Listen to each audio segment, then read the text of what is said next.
Hello CC Essentials families, my name's Erica, and I just wanted to go over the new Essentials curriculum and give you guys kind of a tour guide through the curriculum.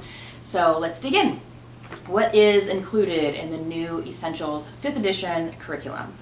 So it comes in 3 parts. We have the curriculum, the student packet, and the solutions.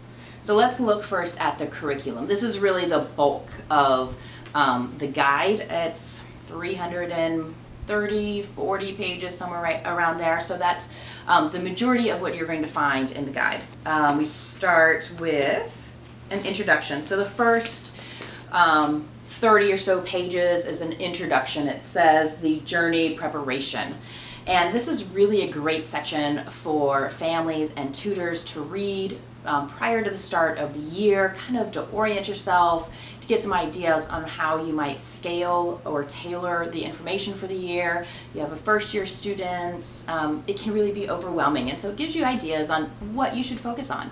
You're not supposed to do it all. Your student's not going to get it all, and that's okay. And so that beginning section really gives you some of that information and that insight. It talks about spelling, editing rules, how do we study grammar, why do we study grammar. You know, they're kind of articles in that regard, and they're really good for you to ground yourself and to refocus every year. After that, we have the scope and sequence, which is a really nice 2-page spread of everything that we're going to touch on in the year. So it tells us what structure, what pattern, what purpose we're on, what part of speech are we introducing, what are we maybe reviewing, what charts should our students be looking at this week, what is new, what charts should we be reviewing this week, what tasks should we be working on, the punctuation, capitalization rules, and the spelling rules. So all of that for the whole year is right there in a nice 2-page spread. And after that, we move right into the curriculum. So each week has the same setup. First of all, they're tabbed. I love that they're tabbed. They're nice sturdy tabs, so we don't have to go out and buy our own tabs like we did before, or sticky tabs. It's really nice. I like that it's tabbed. Can you tell? And so on the tab for each week, on the left side, you'll find a note, an encouraging note, and a scripture. And these used to be like at the end of the lesson. I feel like they got overlooked at the end, and so I'm really excited that they're right at the beginning, that encouraging word really to start your week out with. And then at the beginning of each page, of each week, is a single page that kind of summarizes everything that we're learning that week. So if there's a new part of speech, it has the definition, what purpose, what structure, what pattern are we on, what chart should we be looking at. When we get into the weekly sentences, it lists the weekly sentences right there on the first page. What's the capitalization rule and the spelling rule. So all of those things are nice and neat right on the very first page. After that, in each lesson, there's a section that's called Parent Preparation. And this is really the lesson. I would encourage you as parents to read that lesson before you come to class. That will really help give you a better idea of what you're getting into and what you should expect in class. And will just help prepare you so much better. So read the Parent Preparation before you come to class. That's the lesson. It has all the information that you're going to talk about in class. It has nice big images of the charts, and it might have notes about the chart on it. After the parent preparation section, there's a page that has the spelling list. So the 3 spelling lists for the 3 different tours, or just depending on your student's ability. After that, we have a page for in community and at home. So this is for the tutor, really, what the tutor should be looking to introduce, ideas on how, as a tutor, you might introduce those things. There's no reason why the parent can't read through that too and get some ideas. But this side is really the checklist of what should you be doing at home, what memory work should you be working on, what charts should you be focusing on, the spelling exercises, and it has all that type of information summarized there. And then the last page of each lesson has a Latin connection, which is really nice. Depending on what we're learning that week, like this one is the 8 parts of speech, it gives it to us in English and it gives it to us in Latin. So it's making that connection and helping us to prepare for the challenge levels when we dig deeper into Latin. So each week is set up the same, and we have weeks 1 through 24, and they're all tabbed. After week 24, we have a few appendices. And so we start out with spelling, symbols, and sounds, and so it has this punctuation rules and spelling rules, and those spelling related things all pulled together in one section. We have a glossary.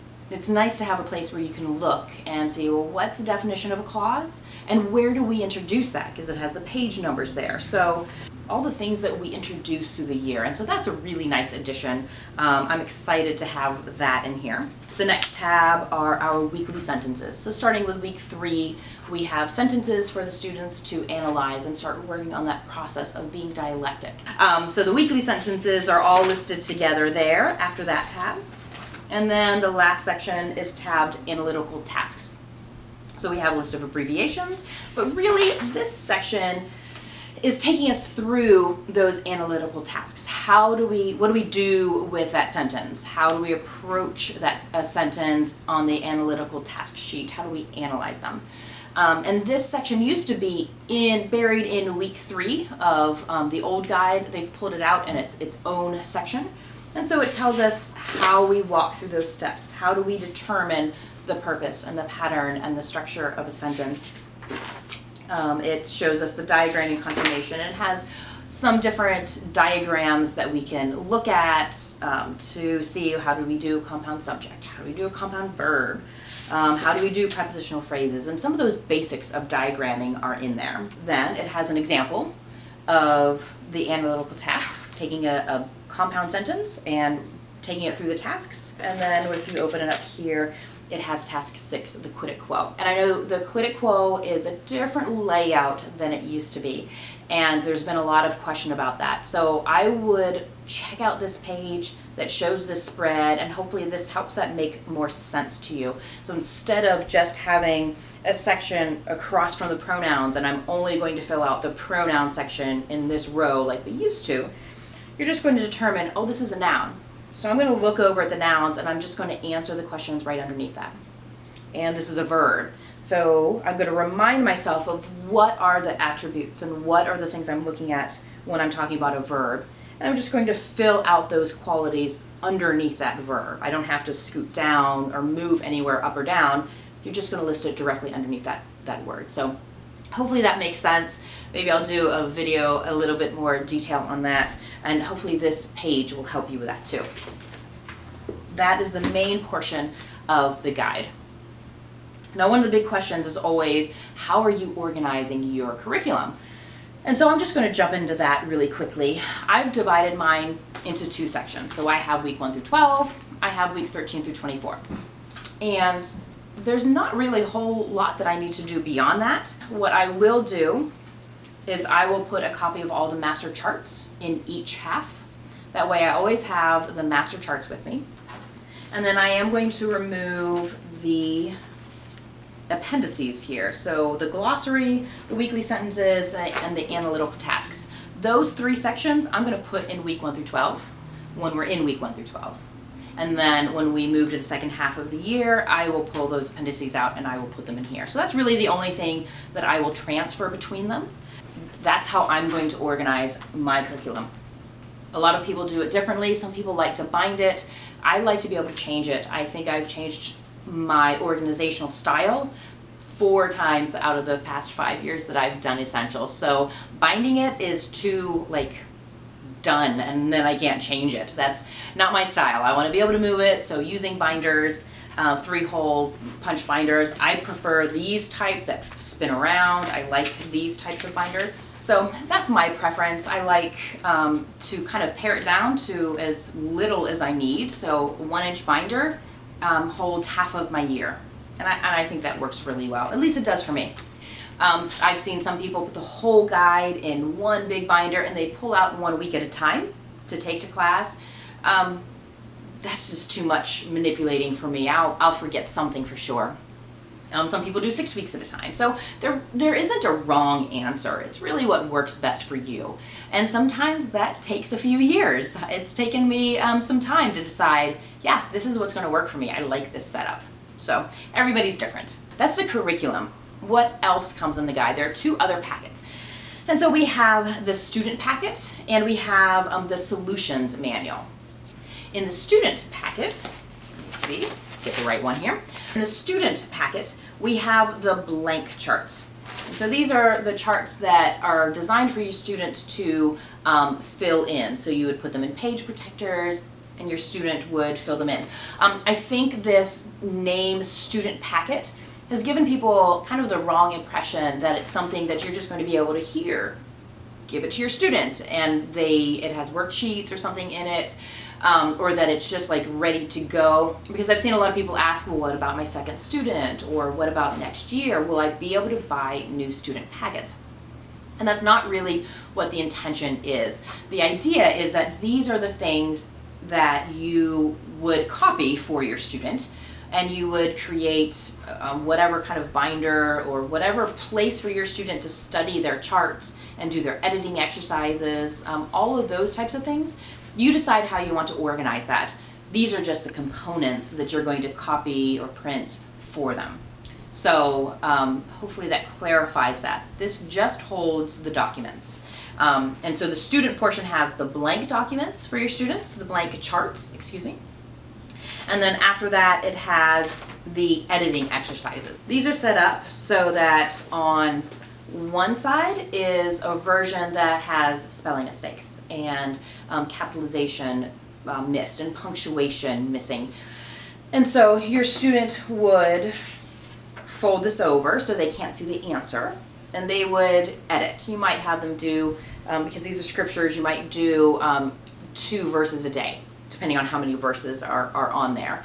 Or they might look through the whole thing one day and look through it again the next day. And look, you can decide how you want to do that.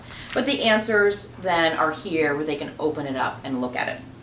So obviously, if you write on this, then you don't have it anymore. So the idea is that you would make copies of it. Now, what I've heard, and hopefully this comes out fairly soon, is that CC is going to provide PDFs of the student packet. Hopefully they include the masters too. I'm kind of waiting to see what all will be included in that. It'll be something that will be on CC Connected. So that will be really nice to be able to just print things out and not have to worry about copying or scanning. I remember my first year doing these editing exercises, not even realizing what I was doing because I was so new to the program, but sitting at my printer, copying one side, copying the other side, and then I got through the whole thing and I realized I'll have to do this again next year. Then I discovered that there was a PDF of all the editing exercises, and so that made life so much easier. So I'm really looking forward to seeing what they provide in PDF form, so that that'll just be such a blessing for parents to be able to print it from home or send it to Office Depot to print, and to do that will be so much easier. So, but this is the editing exercise section. It has the one that has errors, it has the answer key on the other side. And then at the very back of this, we have the Analytical Task sheet. So this is just a blank Analytical Task sheet. You would copy this if you want your student to handwrite a sentence out so that you have a record of it, or you could put a copy in page protectors and your student could do a sentence every day and just wipe it clean when they're done. So all 5 tasks are here. The quid quo is here, so task 6. And then the last 2 pages here are like a spelling worksheet. If you're going to do the spelling lists, whether this is for copying or testing, however you wanted to use these. And so that's everything that's in the student packet. And then finally that brings us to the solutions manual. And the solutions manual contains the mastery charts. So these are the filled in charts. And so I'm not really sure why they're not in the student packet, because the reality is your student needs to see the masters to copy them into the blank. So they really do go hand in hand. I don't know, not my decision. have just taken my masters and put them in here so that that's just where they're going to sit, and that's where their home is going to be. Like I said, hopefully we're getting a PDF version of them, so I don't have to worry about making copies and scanning and doing all that stuff anyway. So in the solutions manual though, that's where CC decided to put the master charts. So all of the master charts are in there. The answers to the editing exercises. So in the student version, there are answers and it just has the corrected version. In the solutions manual, you have the same thing, but now the corrections are highlighted, and that makes life easier. I kind of feel like it would have been good to just put this version in there so that the students could easily see where the errors are. And it seems kind of redundant that you have an answer key there. You also have an answer key here. I don't know. I do like that they're highlighted because that just makes it easier to find those errors and to see where they are. And after those, the vast majority of this solutions manual are the answers to the weekly sentences. So Tom jumped, and so it's labeled, it has the question confirmation, the diagramming confirmation, modifying the sentence, and the quid quo. And so you can see what I've done here is I've just gone through and I've tabbed each week. That way, we're on week 11. Okay, so I can open up to week 11. What sentence are we on? We're on sentence 3. And so I can find things easily. And so that's just how I've organized mine. These really don't need to go to class. The master copies, the master charts, I do like to have in class with me, and I want my parents to have in class with them so that they can look at those things. But the weekly sentences, I've never used them in class. I should probably use them in class as an example to show parents, this is what's there, this is how you use them, but outside of that, I do not use them on a weekly basis. So I will probably add that this coming year, but only for 1 week. So that is everything. That's the curriculum, that is the student packet, and the solution. So I hope that helped you get an idea of what is coming if yours hasn't come yet, and maybe how you might want to organize it and what you might want to do with it. I will probably do another video about how I'm organizing my student packet. It'll probably be pretty similar to what I've always done in the past. So that'll be separate because this one's been long enough. So have a great day.